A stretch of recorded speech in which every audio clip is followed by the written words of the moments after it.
രാഹുൽ മാങ്കൂട്ടത്തിന്റെ രാജി ആവശ്യപ്പെട്ട് പാലക്കാട് മഹിളാ മോർച്ചയുടെ നേതൃത്വത്തിൽ MLA ഓഫീസിലേക്ക് മാർച്ച് നടത്തി. പ്രതീകാത്മകമായി കോഴികളുമായിട്ടാണ് മഹിളാ മോർച്ച മാർച്ച് സംഘടിപ്പിച്ചത്. രാഹുൽ മാങ്കൂട്ടം MLA സ്ഥാനം രാജിവെക്കുന്നതുവരെ പ്രതിഷേധം തുടരുമെന്ന് BJP അറിയിച്ചു. യുവനടി റിനി ആൻ ജോർജിന്റെയും എഴുത്തുകാരി ഹണി ഭാസ്കറിന്റെയും വെളിപ്പെടുത്തലുകളെ തുടർന്നാണ് രാഹുൽ മാങ്കൂട്ടം MLA രാജിവെക്കണമെന്ന് ആവശ്യപ്പെട്ടുകൊണ്ട് BJPയും മഹിളാ മോർച്ചയും അടക്കം പ്രതിഷേധവുമായി രംഗത്ത് വന്നത്. കഴിഞ്ഞ ദിവസം വൈകിട്ട് BJPയുടെ നേതൃത്വത്തിൽ MLA ഓഫീസിലേക്ക് മാർച്ച് നടത്തിയിരുന്നു. ഈ പ്രതിഷേധങ്ങളുടെ തുടർച്ചയായിട്ടാണ് മഹിളാ മോർച്ച ജില്ലാ കമ്മിറ്റിയുടെ നേതൃത്വത്തിൽ കോഴികളുമായിട്ട് രാഹുൽ മാങ്കൂട്ടം MLAയുടെ ഓഫീസിലേക്ക് മാർച്ച് നടത്തിയത്. MLA ഓഫീസിന് സമീപം പോലീസ് മാർച്ച് തടഞ്ഞു. തുടർന്ന് പ്രവർത്തകരും പോലീസും തമ്മിൽ ഉന്തും തള്ളുമുണ്ടായി.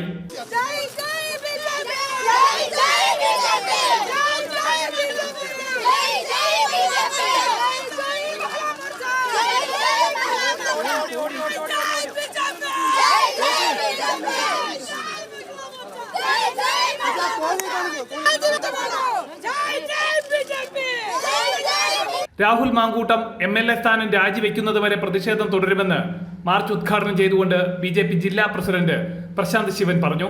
പാലക്കാട്ടെ ജനങ്ങൾക്ക്, ഇവിടുത്തെ അമ്മപെങ്ങന്മാർക്ക് സമാധാനത്തോട് കഴിയണമെന്നുണ്ടെങ്കിൽ അദ്ദേഹം MLA സ്ഥാനം രാജിവെച്ചേ പറ്റൂ. യൂത്ത് കോൺഗ്രസിന്റെ MLA സ്ഥാനം രാജിവെച്ചത് കൊണ്ട് ഈ പ്രശ്നം അവസാനിക്കുന്നില്ല. ഇത് കോൺഗ്രസിന്റെ ആഭ്യന്തര വിഷയമല്ല.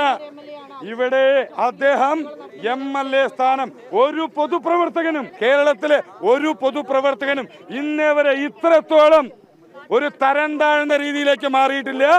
ഈ ഒരു കാട്ടുകോഴിയെ ഇനി പാലക്കാടിന് ആവശ്യമായിട്ടില്ല. രാഹുൽ മാങ്കൂട്ടത്തിനെ മുരുക്കുമരത്തിൽ കയറ്റുകയാണ് ചെയ്യേണ്ടതായിട്ടുള്ളത്. ഇനിയും ഇത്തരത്തിൽ സഹിക്കുവാൻ പാലക്കാടൻ ജനത തയ്യാറല്ല.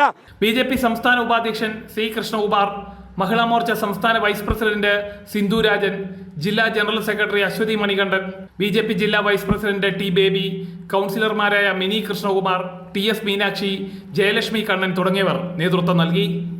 ജനം, പാലക്കാട്.